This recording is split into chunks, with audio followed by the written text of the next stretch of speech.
आज के इस गौरवपूर्ण कार्यक्रम में उपस्थित मंत्रिमंडल में मेरे साथी, यहीं के भूमिपुत्र जल शक्ति मंत्री जी,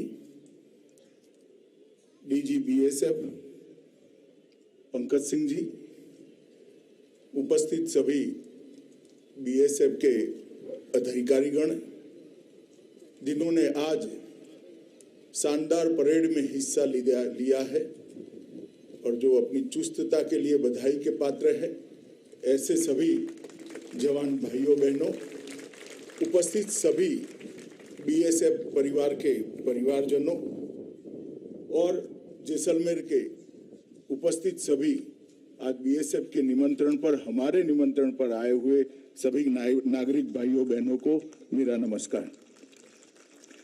मित्रों, आज 57वां स्थापना दिन और परंपरा के अनुरूप इसकी परेड का दिन है। और इसका विशिष्ट महत्व है। महत्व दो दृष्टि से है। एक तो बल की स्थापना 65 में हुई, इसके बाद पहली बार सीमा के जिले में बल का स्थापना दिन बनाने का नरेंद्र मोदी सरकार ने निर्णय किया है। और मैं मानता हूं इस परंपरा को हमेशा के लिए जारी रखना चाहिए, क्योंकि स्थापना दिन उसी जगह मनाना चाहिए जहां पर बल के सजग प्रहरी पराक्रम की पराकाष्ठा कर देश की सीमाओं को अक्षुण्ण रखते हैं, इसकी सुरक्षा करते हैं। इसलिए मुझे बहुत आनंद हो रहा है कि आज जैसलमेर की वीर भूमि पर यह स्थापना दिन मनाया जा रहा है। और दूसरा, ये स्थापना दिन हमारे आजादी के अमृत महोत्सव के वर्ष का स्थापना दिन। आजादी मिले हुए 75 साल हुए हैं। हमारे सम्माननीय प्रधानमंत्री नरेंद्र मोदी जी ने इस वर्ष को अमृत महोत्सव के रूप में मनाने का निर्णय किया है। और जब आजादी की शताब्दी होगी, मतलब आज से 25 साल तक जब शताब्दी मनेगी, तो 75 से 25 साल का एक कालखंड अमृत काल के रूप में पूरा देश इसको देखेगा भी और इसके लक्ष्य तय कर मनाने का। आजादी के अमृत काल में यह तय करना है कि 100 साल के बाद जब देश आजाद होगा तब हम कहां खड़े होंगे, हर दृष्टि से, हर क्षेत्र से और अलग अलग डायमेंशन और परिमाणों से हम कहां खड़े होंगे, उसका लक्ष्य तय करने का ये वर्ष है। मैं मानता हूं गृह विभाग और सीमा सुरक्षा बल ने भी आजादी की शताब्दी जब मनाई जाएगी तब सीमा सुरक्षा बल हर क्षेत्र के अंदर, चाहे वो ट्रेनिंग हो, तकनीकीकरण करना हो, जवानों की चुस्तता को संभाल कर रखना हो और अलग अलग प्रकार से जो सीमा को सुरक्षित करने के नए तौर तरीके अपनाने हैं, हर दृष्टि से अपने लक्ष्य उन्होंने तय करने चाहिए, ऐसा मैं मानता हूं। और मुझे विश्वास है कि पंकज सिंह के नेतृत्व में एक काम सीमा सुरक्षा बल बहुत अच्छे तरीके से करेगा। मैं जब आज यहां पर आया हूं तो देश भर के पुलिस बल, हमारे सीमा सुरक्षा बल और सीमा सुरक्षा की अलग अलग जगह पर लगे हुए सारे सीएपीएफ के जवानों ने, 35,000 से ज्यादा जवानों ने अलग अलग जगह पर बलिदान दिए हैं। और मुझे कहते हुए गौरव है कि बीएसएफ इसमें सिरमौर है, सबसे आगे है, क्योंकि सबसे कठिन सीमाओं की सुरक्षा का दायित्व बीएसएफ को दिया है। आज मैं उस सभी दिवंगत शहीद जवानों को विनम्र भाव के साथ पूरे देश की ओर से, हमारे प्रधानमंत्री जी की ओर से और गृह मंत्रालय की ओर से विनम्र श्रद्धांजलि देकर अपनी बात की शुरुआत करना चाहता हूं। मित्रों, सीमा सुरक्षा बल का जो इतिहास है, बहुत गौरवपूर्ण इतिहास। 1965 के युद्ध के बाद इसकी स्थापना का निर्णय किया और उसकी स्थापना के कुछ ही समय के अंदर धीरे धीरे सीमा सुरक्षा बल ने अपने आप को व्यवस्थित करा और आज दुनिया का सबसे बड़ा सीमाओं की रक्षा करने वाला बल हमारा सीमा सुरक्षा बल है, इसको हमें बहुत गर्व है। चाहे पहाड़ हो, चाहे रेगिस्तान हो, चाहे गुजरात और राजस्थान के दलदली रेगिस्तान हो, चाहे नदियों में और जंगलों में उबड़ खाबड़ बॉर्डर हो, पश्चिम बंगाल की बॉर्डर पर, मेघालय की बॉर्डर पर, चाहे बर्फीले तूफान के बीच में कश्मीर में, सीमा सुरक्षा बल ने ना -43 डिग्री टेम्परेचर की परवाह करी है, ना 50 डिग्री टेम्परेचर की परवाह करी है। हर भौगोलिक परिवेश के अंदर अहर्निश पराक्रम और उत्कृष्ट सेवा का प्रदर्शन करते हुए सीमा सुरक्षा बल ने अपने देश को सुरक्षित रखा है। और आज लोंगोवाल के युद्ध को कौन भूल सकता है। सेना और सीमा सुरक्षा बल ने साथ में मिलकर 1971 में लोंगोवाल में एक अदम्य उत्साह और प्रचंड पराक्रम का परिचय देते हुए बहुत कम संख्या में हमारे जवानों ने एक पूरी टैंक की बटालियन को खदेड़ दिया था, उसका संपूर्ण समूल नाश करने का काम किया था। और वो युद्ध देश भर में लड़े गए जमीनी युद्धों के अंदर उदाहरण रूप दिखाया जाता है। कई ट्रेनिंग सेंटरों में उसको सिखाया जाता है कि आधुनिक से आधुनिक हथियार हो, संख्या ज्यादा हो और सामना करने के लिए हथियारों के नाम पर लगभग कुछ न हो, संख्या 1/10 हो, फिर भी अगर जवान वीरता के साथ देशभक्ति से प्रेरित होकर सामना करता है तो विजय श्री उसी का वर्ण करती है जो पराक्रमी है, जो साहसी है, जो अपने देश को सुरक्षित करना चाहता है। और ये उदाहरण आज पूरे दुनिया भर के ट्रेनिंग सेंटरों के अंदर सिखाया जाता है। कुछ समय पहले मैं ब्रिगेडियर कुलदीप सिंह चांदपुरी जी को मिला था। फरीदाबाद में देश का सबसे ऊंचा झंडा लहराने के लिए मैं गया था, तब चांदपुरी जी को मिलने का मुझे मौका मिला था। मुझे उसका गर्व है। मित्रों, आपको मिले एक महावीर चक्र, 13 वीर चक्र, 4 कीर्ति चक्र, 13 शौर्य चक्र और अगिनत पुलिस मेडल आपके सीमा रक्षण में एक अद्वितीय बल होने का सबसे बड़ी साक्षी भरता है कि ये बल को इतने सारे वीरता के चक्र मिले हैं, वो मेरे लिए भी गौरव है। मित्रों, मानव जाति के इतिहास में वीरता को सम्मानित करने के लिए कोई पदक बना ही नहीं है। आपकी वीरता स्वयं में पूरे देश के लिए एक पदक है। इससे ज्यादा परिचय में आपकी वीरता का नहीं दे सकता। और मुझे पूरा भरोसा है कि राष्ट्रपति महोदय ने, प्रधानमंत्री महोदय ने जिस पराक्रमी बीएसएफ के जवानों को पदक लेकर पुरस्कृत किया है, जिनका सम्मान और गौरव किया है, वो केवल उन जवानों के लिए नहीं, समस्त बीएसएफ की 2,65,000 की संख्या वाले बल के लिए प्रेरणा का स्रोत हमेशा रहेगा। अटल जी के समय में एक निर्णय हुआ कि एक देश एक बल, देश से जुड़ी हुई सीमाओं के लिए एक बड़ा महत्वपूर्ण फैसला कर पूरी हौच पौच को समाप्त करने का काम किया गया। एक देश की सीमा पर एक ही बल होगा। और उस वक्त बीएसएफ के लिए उचित ही है, वैसे बीएसएफ के लिए सबसे कठिन सीमाओं का चयन किया गया। 4165 किलोमीटर की बांग्लादेश की सीमा और पाकिस्तान की 3323 किलोमीटर की सीमा। हम सब जानते हैं ये दोनों सीमाओं का रक्षा सबसे कठिन होता है, परंतु 193 बटालियन और 2.5 करोड़ से ज्यादा, लगभग 2,65,000 जवानों का आपका जो मजबूत संगठन है, उसने इस सीमाओं की बहुत अच्छे तरीके से सुरक्षा कर अपने आप को साबित करने का काम किया है। मित्रों, नरेंद्र मोदी सरकार, देश के प्रधानमंत्री सीमाओं के प्रहरियों के प्रति हमेशा संवेदनशील रहे। इन्होंने एक आयुष्मान योजना का प्लानिंग किया है, जिसके तहत देश के सभी सीएपीएफ को और उनके परिवारों को पूर्ण स्वास्थ्य कवर एक कार्ड से दिया जाएगा। स्वास्थ्य कवर पहले भी दिया जाता था, पूर्ण स्वास्थ्य कवर ही दिया जाता था, मगर इसके लिए इतनी बड़ी लिखाई पढ़ाई करनी पड़ती थी। तो जब सीमा पर जवान तैनात होता है, बूढ़ा बाप बीमार पड़ जाता है, छोटी बच्ची या बच्चा बीमार पड़ जाता है, बहुत चिंता होती थी।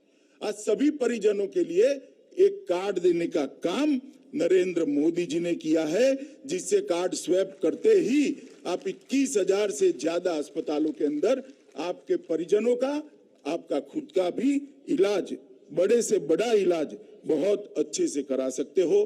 कल ही मैंने सीमा पर रोहतास चौकी पर कुछ कार्ड का वितरण किया और बीएसएफ के सुरक्षा बल द्वारा 4.5 लाख स्वास्थ्य कार्ड अब तक वितरित कर दिए गए हैं और बहुत जल्द ही सभी के सभी स्वास्थ्य कार्ड देने का काम पूरा हो जाएगा।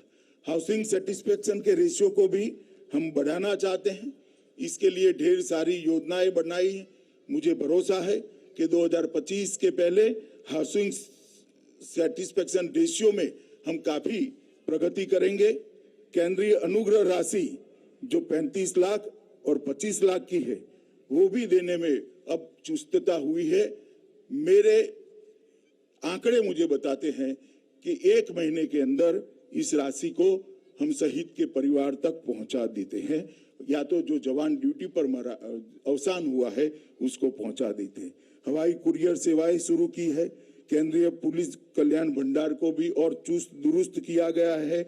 और अभी जब कोरोना का काल आया, तब हमारे सभी सीएपीएफ ने और देश भर के पुलिस बल ने अपना एक मानवीय चेहरा पूरी दुनिया के सामने रखा है।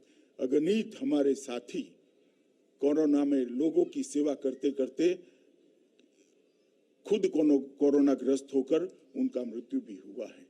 परंतु शांति काल हो या युद्ध काल हो, सीमा हो या सीमा के अंदर हो, सीमा सुरक्षा बल देश की जनता की सुरक्षा के लिए सदैव तत्पर है। इसका बहुत बड़ा उदाहरण सीमा सुरक्षा बल के जवानों ने पूरा करा है और मैं मानता हूं कि इसको लंबे समय तक देश जब भी कोई महामारी आएगी निश्चित रूप से याद करेगा।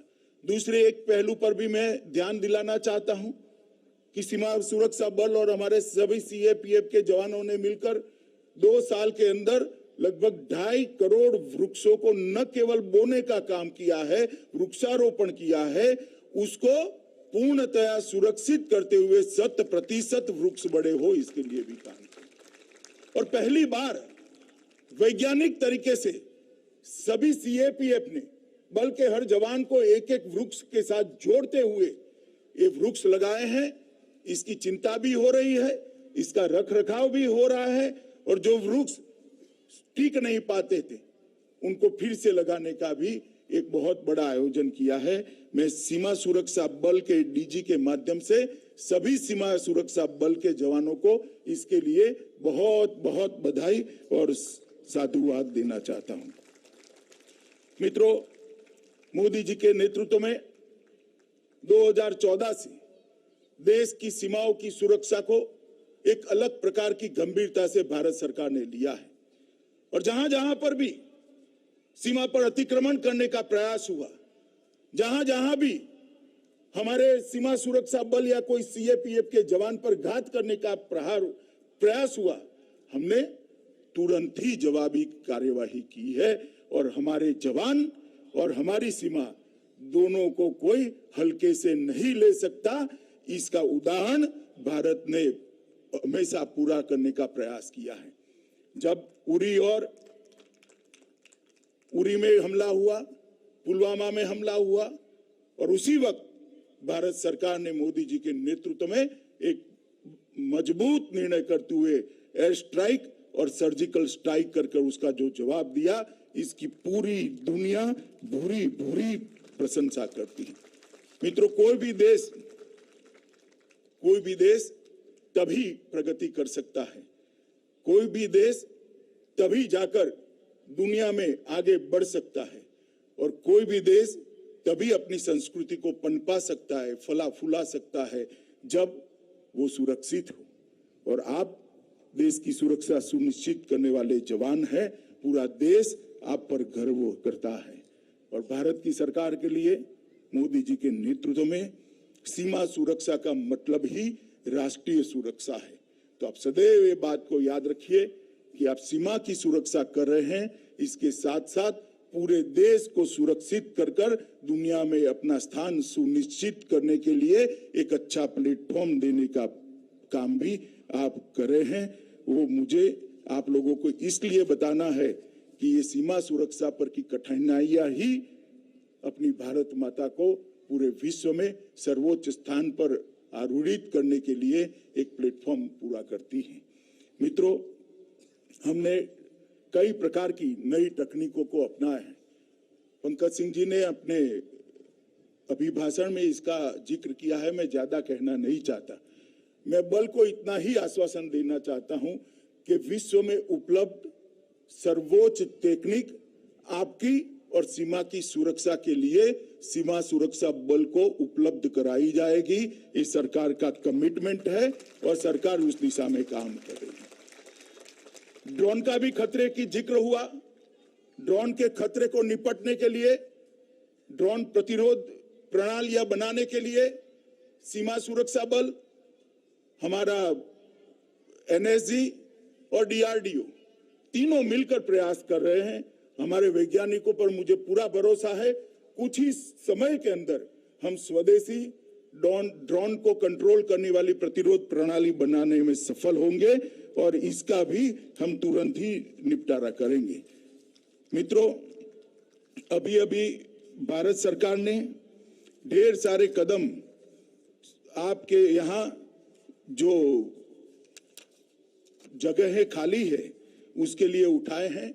50,000 जवानों की भर्ती का काम पूरा हो गया है, उनकी ट्रेनिंग चालू हो गई है और आगे पर भी हम इसको बढ़ाने के लिए निश्चित प्रयास करेंगे। मित्रों, सीमा की सुरक्षा के लिए, अच्छे इंफ्रास्ट्रक्चर के लिए सड़क निर्माण का जो बजट था वो 2008 से 2014 लगभग 23,000 करोड़ था और 2014 से 2020 तक नरेंद्र मोदी जी के प्रधानमंत्री बनने के बाद 23,700 करोड़ से बढ़ाकर 44,600 करोड़ का करा है। यही बताता है कि सीमा की सुरक्षा के अंदर इंफ्रास्ट्रक्चर पूरा करने के लिए नरेंद्र मोदी सरकार कितनी कटिबद्ध है। मित्रों, राजस्थान की लगभग 1070 किलोमीटर लंबी अंतर्राष्ट्रीय सीमा में भारत माला प्रोजेक्ट से राजस्थान में सड़कों का जाल बिछाया जा रहा है। पूरे देश में भारत माला प्रोजेक्ट के तहत बनने वाली सड़कों से 24,800 किलोमीटर सड़कें बनानी है। कल ही में भारत माला प्रोजेक्ट में बनी हुई सड़क पर अंतिम चौकी पर जाकर आया हूं, तब मुझे मालूम पड़ा कि मोदी जी ने जो फैसला लिया है वो सीमा सुरक्षा के लिए कितना उपलब्ध है, उनकी उपलब्धता के लिए, जवानों की चीजों की उपलब्धता के लिए कितना अच्छा है। अटल सुरंग को राष्ट्र को समर्पित किया। 6 सालों से काम नहीं होता था, वो मोदी जी के समय में ही हुआ और लगभग 14,450 किलोमीटर रोड 2007 से 2020 तक बनाने का काम, सीमा के रोड बनाने का काम हमने पूरा कर दिया है और इसमें 7,270 मीटर लंबे पुल बनाए हैं। इससे आपको मालूम पड़ेगा कि किस प्रकार की लेवल से ये फैसले हो रहे हैं। क्रिटिकल बॉर्डर प्रोजेक्ट हेतु भूमि अर्जन को आसान बनाने के लिए गृह मंत्रालय को भूमि अर्जन का और पुनर्वसन और पुनर्व्यवस्थापन का काम सरकार ने घोषित किया है। इससे और आगे पर सरलता होगी। मित्रों, हमारी सीमाएं जितनी सुरक्षित होगी, सीमावर्ती क्षेत्र भी इतना ही सुरक्षित होगा। और सीमावर्ती क्षेत्र को सुरक्षित रखना है तो सीमावर्ती क्षेत्र के भाइयों बहनों के लिए, वहां के नागरिकों के लिए ढेर सारी योजना नरेंद्र मोदी सरकार ने बनाई है। मेरा बीएसएफ के सभी जवानों के साथ, सभी जवानों को एक आग्रह है कि आप सीमा की सुरक्षा के साथ साथ जब समय मिले तब ये योजना के क्रियान्वयन पर भी ध्यान रखिए। डिस्ट्रिक्ट कलेक्टर के साथ चर्चा कर सबके घर में बिजली पहुंची या नहीं पहुंची, सबके घर में शौचालय पहुंचा है या नहीं पहुंचा है, सबको अपना स्वास्थ्य कार्ड मिला है या नहीं मिला है, मुफ्त राशन जो भेजा जा रहा है वो नागरिकों को मिलता है या नहीं मिलता है, इसकी भी आपको चिंता करनी पड़ेगी। तभी जाकर सीमा पर रहने वाले हमारे सभी नागरिकों को जब हम खुशहाल रखेंगे, उनकी सुविधा में बढ़ोतरी करेंगे, तो अपने आप में सीमा की सुरक्षा करने में आपको बहुत सहायता मिलेगी। मुझे पूरा भरोसा है सीमा सुरक्षा बल उसको भी बहुत अच्छे तरीके से करेगा और सीमा पर रहने वाले नागरिकों के साथ संबंध और संवाद दोनों को पुख्ता कर सीमा सुरक्षा का एक चक्र ठीक से हम पूरा करेंगे। मित्रों, फिर से एक बार मैं बलिदानी सभी सीमा सुरक्षा बल के जवानों को बहुत विनम्रता के साथ और भावना के साथ श्रद्धांजलि अर्पित करता हूं। आपके दिए हुए बलिदान के कारण ही आज देश सुरक्षित है, सुनिश्चित भी है और 130 करोड़ का देश बहुत आराम की चैन की नींद इसलिए सो रहा है कि आप सीमा पर रात को जागकर सीमा के प्रहरी बनकर पुरुषार्थ और पराक्रम के साथ सीमाओं की रक्षा करते हैं।